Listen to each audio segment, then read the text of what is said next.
AP CM Jagan వచ్చే సార్వత్రిక ఎన్నికల్లో విజయం సాధించి మరోసారి ముఖ్యమంత్రి అవుతారన్న నమ్మకం అందరిలోనూ కనుమరుగవుతోంది.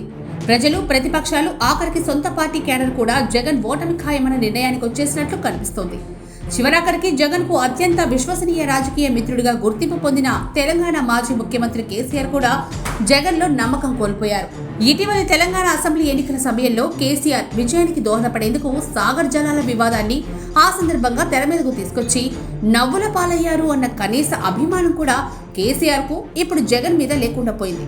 2019 ఎన్నికల్లో జగన్ పార్టీకి విజయం దక్కడం కోసం కేసీఆర్ చేసిన సహాయానికి కృతజ్ఞతగా కేసీఆర్ మడిచి మూలన పడేసిన తెలంగాణ సెంటిమెంట్ ను బయటకు తీసి రగిల్చేందుకు ఇటీవలి తెలంగాణ అసెంబ్లీ ఎన్నికల సమయంలో జగన్ తనకు చేతనైతే చేశారు. అయినా ఫలితం లేకుండా పోయింది. ఆ ఎన్నికల్లో బీఆర్ఎస్ పరాజయం పాలై ప్రతిపక్ష పాత్రకు పరిమితమైంది. ఆ తర్వాత కూడా జగన్ కేసీఆర్ పట్ల తన అభిమానాన్ని ఇసుమంతైనా దాచుకోలేదు. కేసీఆర్ ఫామ్ హౌస్ లో జారిపడి యశోద ఆసుపత్రిలో తుంటి ఎముకకు శస్త్రచికిత్స చేయించుకొని చికిత్స పొందుతున్న సమయంలో హైదరాబాద్ వెళ్లి ఆయన్ను పరామర్శించి వచ్చారు జగన్. కేసీఆర్ ను పరామర్శించేందుకు సమయం చిక్కిన జగన్ కు తెలంగాణ రాష్ట్ర ముఖ్యమంత్రి కేసీఆర్ ను కలిసి అభినందనలు తెలియజేయడానికి కానీ, కనీసం సామాజిక మాధ్యమం ద్వారానైనా విషయం చెప్పడానికి కానీ సమయం చిక్కలేదు, మనసు రాలేదు. జగన్ కేసీఆర్ మధ్య రాజకీయ స్నేహం అంత చిక్కడిది మరి. అయితే ఇప్పుడు కేసీఆర్ కు ఏపీలో జగన్ పార్టీ విజయం సాధించి మరోసారి అధికారాన్ని చేజిక్కించుకుంటుంది అన్న నమ్మకం పూర్తిగా పోయినట్లయింది.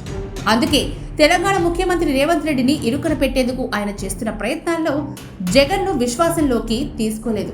రేవంత్ ను ఇబ్బంది పెట్టడానికి కేసీఆర్ ప్రయత్నాలకు జగన్ ను విశ్వాసంలోకి తీసుకోవడానికి సంబంధం ఏమిటంటారా? అక్కడికే వస్తున్నాం.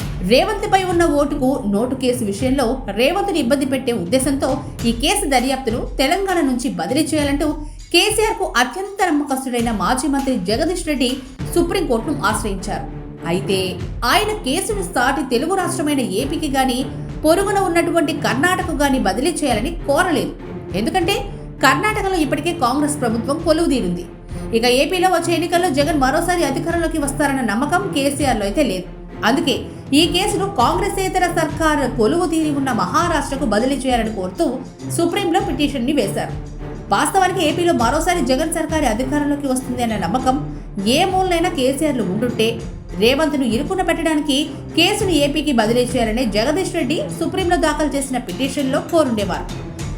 తెలంగాణలో కాంగ్రెస్ ప్రభుత్వం కొలువుదీరి ఉండడం, రేవంత్ రెడ్డి ముఖ్యమంత్రిగా ఉండడం వల్ల ఆయన ఈ కేసు దర్యాప్తును ప్రభావితం చేసే అవకాశాలున్నాయంటూ జగదీష్ రెడ్డి తన పిటిషన్లో పేర్కొన్నారు.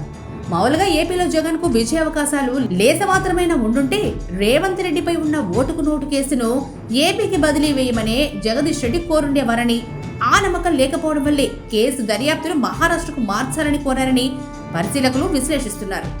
జగదీష్ రెడ్డి పిటిషన్ పై justice B R Gavai, justice Sandeep మెహతాతో కూడిన ధర్మాసనం విచారణ జరపనుంది.